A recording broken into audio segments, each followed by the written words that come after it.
はい、皆さんこんにちは。オーラー投資協会テクニカルアドバイザー、改め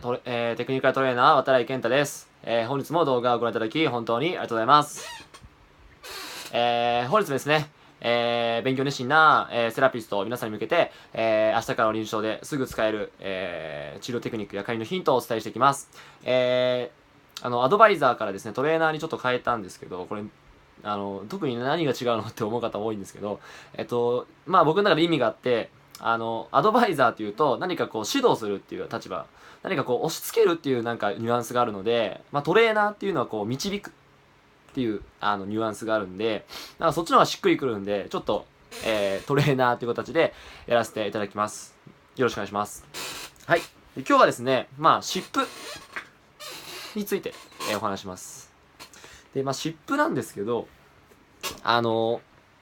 僕もそうなんですけど、やっぱ患者さんとかからやっぱ聞くのが、湿布貼って一時的に良くなるけど、すぐ痛くなっちゃうとか、湿布全然効かないとか、なんかそういうのがやっぱ多くて、湿布ってものは効かないものって、なんか、風な、観念を持ってます。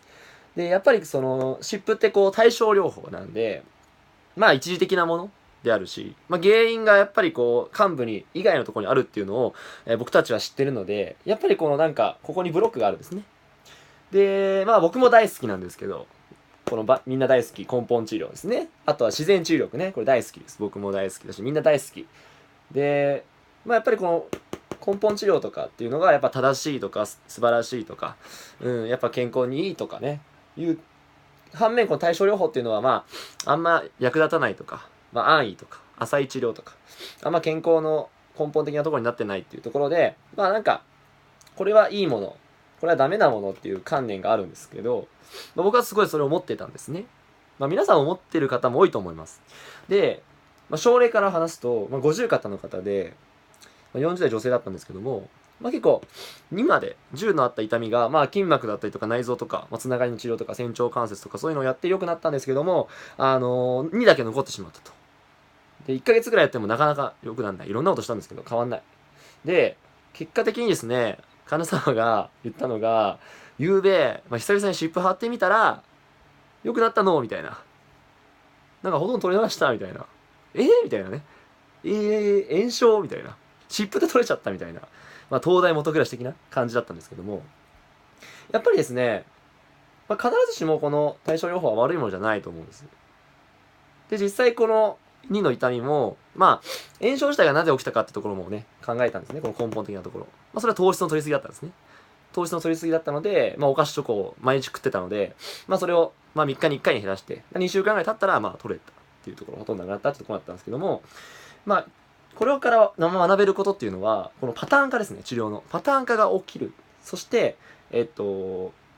ろですね。そうすると、こう、一つの視点でしか見れなくなってくるんですね。そうすると、やっぱこう、見落としがちです、原因を。なので、やっぱ様々な視点だったりとか、柔軟性です。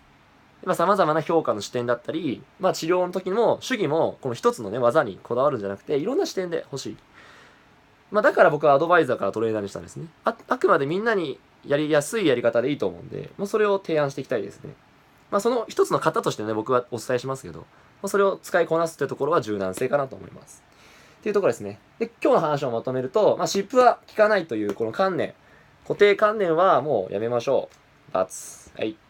で、根本治療とかね、自然治癒力っていうのはもちろん大事なんですけど、っていうところですね。で、こういう症例からね、学べることもあるし、そのパターン化ですね。治療のパターン化は×。やっぱりこう様々な視点とか、柔軟性をね、持って、患者様を捉えていくってところが、大事になってくるのかなと思いますので、ぜひ参考にしていただけたらなというふうに思います。はい。で、本日は以上になります。で、今日の内容ですね、メルマガだったりとか、YouTube で配信させていただいてますので、ぜひご覧いただけたらなというふうに思います。はい。本日は、動画をご覧いただき、本当にありがとうございました。